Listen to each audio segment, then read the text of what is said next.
Well, after weeks of back and forth at the beginning of the year, there had been some hope over the past couple of weeks or so that Donald Trump could walk back some of his most extreme tariff threats, especially after that surprise truce was struck with China.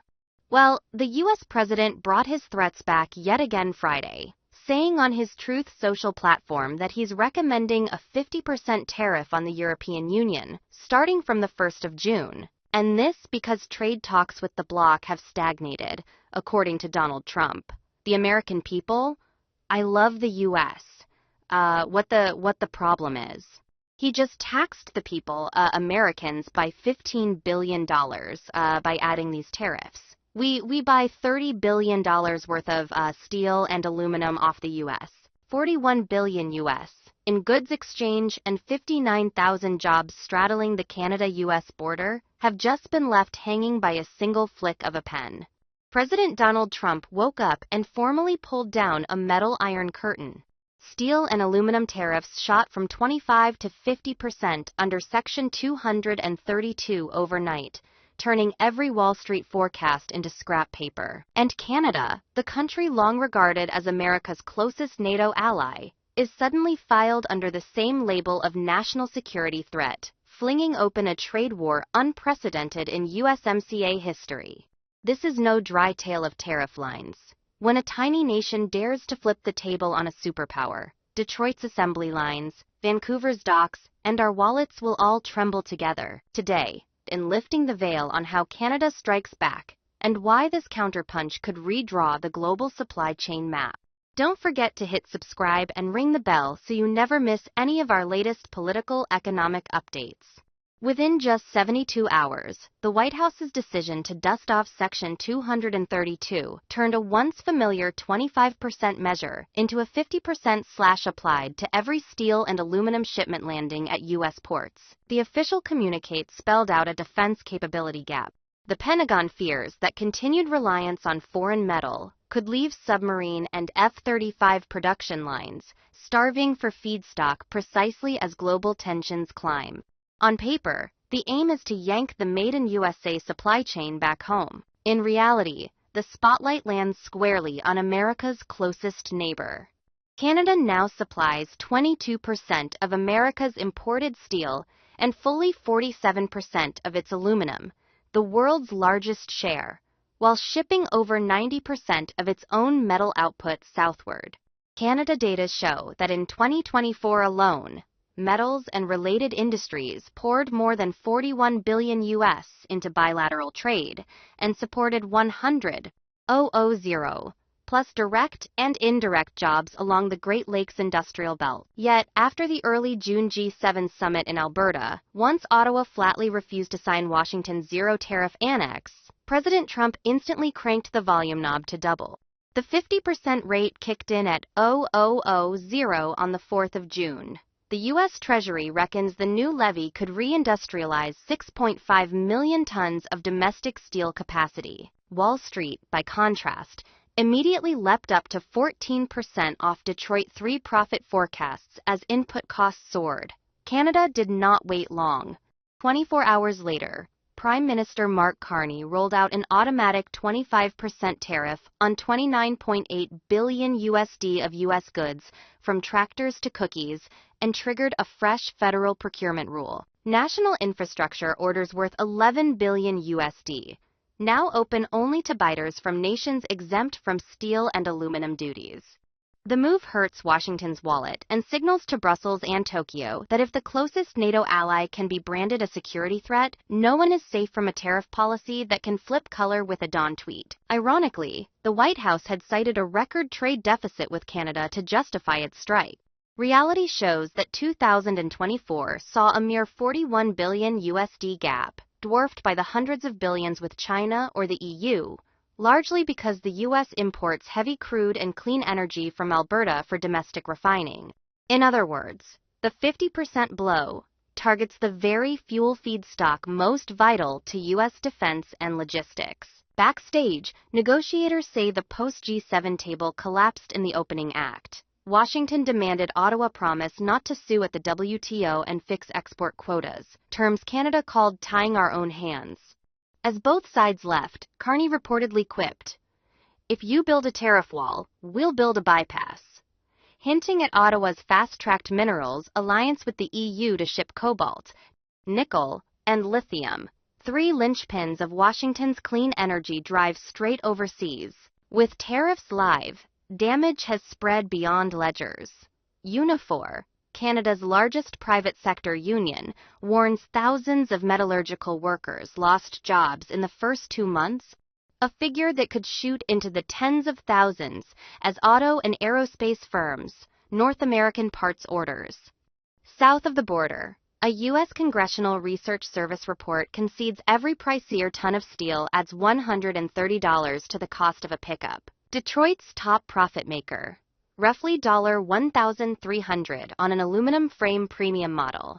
Selling prices rise, orders fall, and the layoff spiral turns back on the U.S. labor market. In short, Mr. Trump's 50% strike is no mere patriotic club swung at a foreign rival. It is shaking a two-way supply chain worth tens of billions and threatens to rip apart the world's deepest production alliance. The question now: who will seize the gap as the metal iron curtain drops between North America's two closest brothers? Prime Minister Mark Carney didn't just slam a 25% fist onto 29.8 billion Canadian of U.S. goods, about 21.8 billion U.S. He also wired in an unprecedented time bomb fuse. The tariff schedule will auto-review every 14 days at most, depending on the pace of talks with Washington. Canada's finance ministry calls it the clutch mechanism, letting Ottawa tighten or loosen duties on the spot to hit the wallet of Trump's pivotal swing states without whiplashing Canadian firms. To keep his grip nimble, Carney set up twin steel and aluminum task forces reporting every half month. All price, stock, and import-export data must reach Ottawa within 24 hours. Reuters quoted the Prime Minister saying, "If the U.S. drags negotiations for one more tweet, we'll twist the tariff knob in the very next session." A thinly veiled warning that the timetable now runs on a countdown clock, not diplomatic calendars. Simultaneously, Canada activated a from-furnace-to-foundry quota. Every coil of steel, every billet of aluminum must prove its melt and pour point lies inside a friendly nation. The quota backdates to the 1st of January 2025 and locks at 100% of 2024 output. Anything above that ceiling is slapped with extra duty. Just 48 hours after the decree, a 4,500-ton U.S. steel shipment worth $5.6 million was stranded in containers on Vancouver's dock for failing to verify its metal pour origin. The image of stacked boxes became a Reuters headline that very afternoon. The next blow targets the supply chain directly. Every project financed with federal money from bridges and pipelines to defense housing must use 100% domestic steel and aluminum, or import only from reciprocal duty-free partners. The United Steel Workers Union cheered, estimating that the 47 billion Canadian infrastructure and defense package for 2025 to 2027 alone could suck up an extra 2.3 million tons of Canadian steel a year while striking U.S. contractors off bid lists. Unless they build plants north of the Niagara, repercussions rippled almost instantly. The American Metals Export Association warned that 12% of flat steel orders were canceled within a week, while RBC Capital Markets projected both economies could lose 0.2 percentage points of GDP if the tit-for-tat drags through Q3. Strategically, though, Ottawa's message is crystal. If Trump doubles the tariff wall, Canada will turn it into a bargaining table. And every 14 days, that table tilts a few more degrees. Only 24 hours after the 50% tariff took effect 46S, the emergency hotlines of America's industrial giants were blazing red. Boeing immediately warned its fuselage cost would inflate by another 15% within Q3 as prices for specialized aluminum sheets spiked and the company's stock fell 5% in a single session. At the same time, SpaceX dispatched a letter to the U.S. Trade Representative, complaining that import fees for Starlink engines and antennas are being jacked up irrationally by the new tariff and border search charges. The Detroit Big Three, GM, Ford, Stellantis did not bother hiding their alarm. S&P Global estimates the new levy could blow away 10 to 25% of the entire sector's EBIT if they cannot pass the cost on to pickup truck buyers. The raw material price shock shot straight onto the commodity exchange. In just the 2 weeks leading up to the tariff doubling, CME Midwest hot-rolled coil contracts jumped 12% to $839 per ton, while the European equivalent nudged up only 6% over the same span. On 2/6 alone, the U.S. spot aluminum premium surged another 54%, and forward steel added 5 to 6% after the White House confirmed no exceptions will be made. Goldman Sachs stresses that prices still do not fully reflect the tariff shock and warns of further spikes through summer if Canadian supply stays jammed. From Washington, the Trump administration labels Ottawa's response excessive and threatens a WTO suit. Yet, the American business community worries in the opposite direction. The U.S. Chamber of Commerce sent a 37-page petition stating blanket tariffs are attacks on Americans themselves, eroding purchasing power, and wrecking the intricate supply chains built over 30 years. On Capitol Hill, a group of Republican senators is pressing the White House to find a quick negotiating solution because letting a lawsuit drag on for another year will reheat inflation right in election season. May's Consumer Price Index CPI still looked tame at plus 0.1%, but the Labor Department admits inflation will accelerate from June once pre-tariff inventories run out. Walmart issued a late June price hike notice, and Bureau of Labor Statistics tables show steel-heavy home appliances, such as washers and refrigerators, jumped 4.3%, the sharpest rise since 2020 due to tariffs on derivative metal products. Even the Federal Reserve, which had hoped to cut rates this autumn, concedes there is a reignition risk for inflation if input costs refuse to cool. The fallout for ordinary people surfaces faster than macro reports.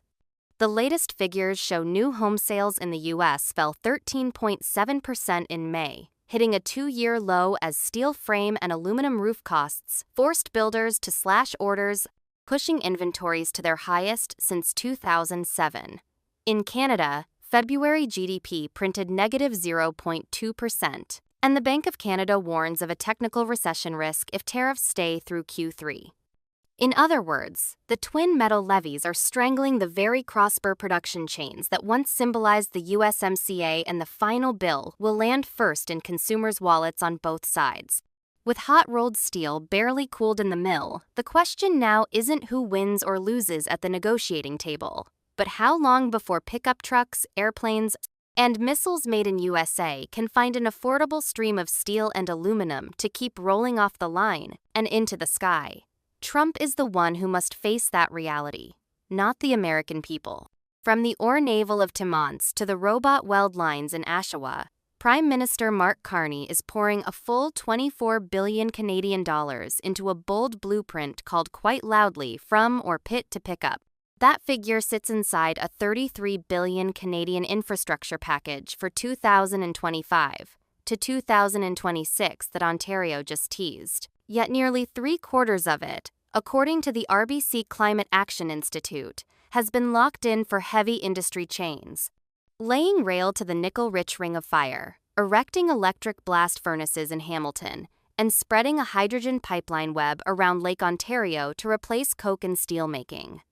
The linchpin is green steel metal that slashes emissions by 95% when fired with hydrogen, a technology Europe proved viable with Sweden's H2 Green Steel project. Ottawa takes that as a template and vows to replicate it along the Great Lakes Industrial Corridor, helped by abundant hydropower and an underground hydrogen grid now breaking ground. Investors read the signal and pounced. Standard 65% fee Canadian iron ore contracts for 2026 delivery jumped 8% in just 2 weeks after the announcement. Flying the lead banner is ArcelorMittal Dofasco. The world's #1 steelmaker has broken ground on a 1.88 billion Canadian doctor complex to replace a 70-year-old blast furnace, cutting 3 million tons of CO2 a year equivalent to 60% of Hamilton's entire smokestack. The build alone pulls in 2,500 job turns, not counting a network of 300 auto sheet suppliers along Highway 401. When the first press tests in early 2027, Canada will own the largest flat steel automotive line in North America outside Detroit. But Carney isn't just throwing cash. He's unleashing a financial weapon named BCO Battery and Electric Transport Credit Ontario. This 5-year $10 billion Canadian dollar tax credit, plus a fresh one, $3 billion Canadian dollar machinery investment incentive just cleared by the provincial treasury, lets any firm moving a line from the US to Ontario claw back up to 15% of capital costs. Ford has already confirmed it will shift its F-150 Lightning Street amping shop, now 80% localized steel, to Windsor right after Trump doubled tariffs. Its hot-rolled steel orders are set to soak up 420,000 tons a year, roughly 12% of the province's new output. The ripple hit instantly. Algamas Steel in Sault Marie, a name once on bankruptcy's edge, sealed an $870 million Canadian deal to install twin electric arc furnaces, add 700,000 tons of capacity, and pledge at least 1,000 new jobs for metallurgical engineers and high-pressure welders from 2026. Music. Meanwhile, labor market data Ottawa released last month show average Ontario metal sector wages ticking up 11%, the highest since 2026, the 2009 crisis. Combine the twin mega projects at Dofasco and AL, and Ontario alone will crank out nearly 3.5 million tons of smokeless steel a year.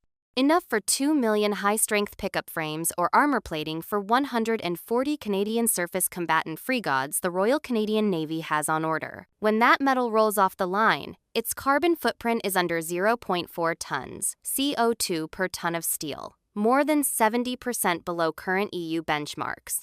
With mines, hydrogen pipes, furnaces, and body stamp lines all tucked inside a 700 kilometers radius around Lake Erie, Canada is redrawing the North American supply map. No longer hostage to import metal slapped with Trump's 50% tariff, but instead forcing Detroit's Big Three to head north and sign long-term deals lest they miss out on green steel that meets both California ARB and EU CBAM standards. And this is only the first stomp on the accelerator. Carney bluntly states, the maximum target is 10 million tons of carbon F-free steel by 2030. If that challenge lands, the industrial map we've known for half a century will quite literally flip from America's Midwest to the Maple Leaf border. When Washington slammed a 50% metal tariff, Brussels didn't swing back with a fist, but laid a chess move that made analysts nod. It branded the levy a hidden tax on American consumers' pockets and shifted its entire focus to pumping cash into green steel. In January alone, the European Commission announced two big tickets: 100 million euros for hydrogen-powered electric arc furnaces, and 75 million euros for fuel cell tech in steelmaking, plus a 40 million Euro research fund opening in June 2025. In parallel, February's Clean Industrial Deal pledges a 30% cut in steel sector emissions by 2030, prioritizing a Canada-style melt-and-pour origin standard. Brussels knows cheap steel will pour in once the U.S. slams the gate. On the 19th of March, the Commission proposed trimming import quotas by 15%, and adding a smelt there count their rule for every coil entering the EU from April. An EU spokesman quickly warned that the U.S. tariff pushes costs onto consumers on both sides of the Atlantic and declared Brussels ready to trigger countermeasures if the White House fails to climb down before the 14th of July. In trade. Now Trump is rewriting the rulebook mid-game. This isn't negotiation, it's provocation. The government welcomes yesterday's decision by the U.S. Court of International Trade, which is consistent with Canada's long-standing position that the U.S. AIPA tariffs were unlawful, as well as unjustified. That said, we recognize that our trading relationship with the United States is still profoundly and adversely threatened and affected by similarly unjustified 232 tariffs against steel, aluminium, and the auto sector, as well as continuing continuing threats of tariffs against other strategic sectors, including lumber, semiconductors, and pharmaceuticals. PM Mark Carney's response is diplomatic but honest. He welcomes the court's decision because it aligns with what Canada had been saying, that Trump's tariffs were unlawful and unfair. But what stands out is the second half of his statement. Even after this legal victory, Canada still feels threatened. That tells us how deep the damage goes. Carney isn't celebrating just yet. Why? Because many harmful tariffs are still in place, especially under Section 232, which allows tariffs for national security reasons. Trump used this rule to hit Canada's steel, aluminium, and even car parts, all products that are vital to both counts' economies. That's why Carney says the trading relationship is still profoundly and adversely threatened. This is not just trade drama. It's about trust between